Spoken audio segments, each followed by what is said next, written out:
During the forum held in Nairobi earlier in the week, it emerged that the number of high net worth individuals is set to increase over the next decade.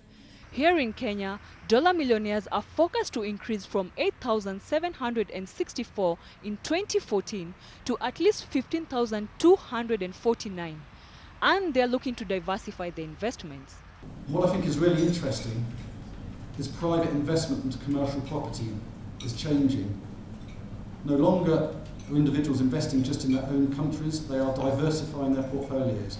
They are investing overseas, they are investing into different sectors.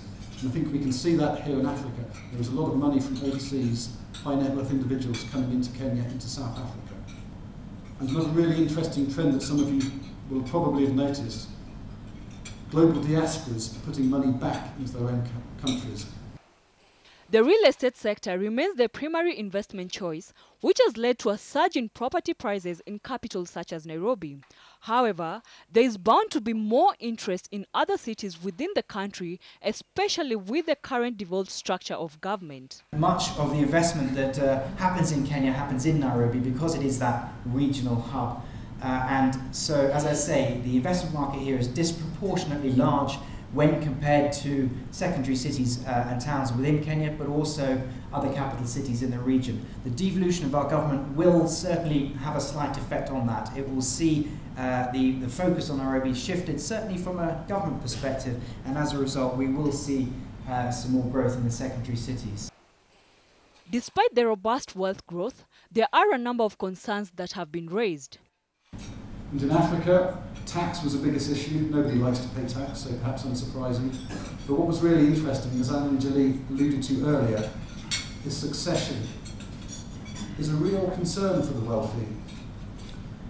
I think there's a statistic that says the second generation of wealthy squander about 30% of the wealth that their parents have made.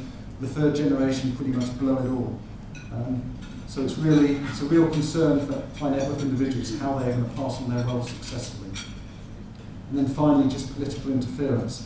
As I said earlier, governments are focusing much more on where wealth is held and how they're going to tax it.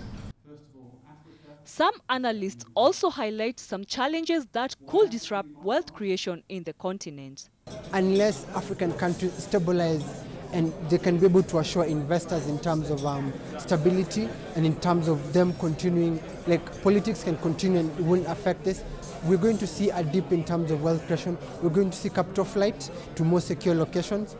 And an interesting thing is the expatriate community and how it's being handled in terms of real estate, in terms of gated communities, and in terms of how they're banking the money. Because we see most of them are not banking the money in African countries. Most of them are transacting using Visa cards because they know the money is safer where it is.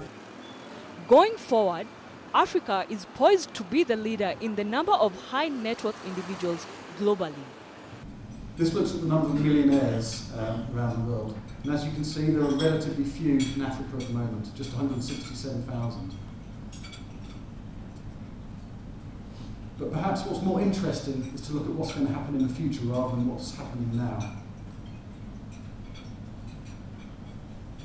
So over the next 10 years, there's predicted to be a 31% increase in the number of millionaires around the world. Perhaps unsurprisingly, growth in the established wealth hubs is going to be below average. When we look at the developing world, much higher than average. But what about Africa? Where does Africa sit in this picture? 53% increase in the number of millionaires over the next 10 years. Africa has the highest wealth growth of anywhere in the world.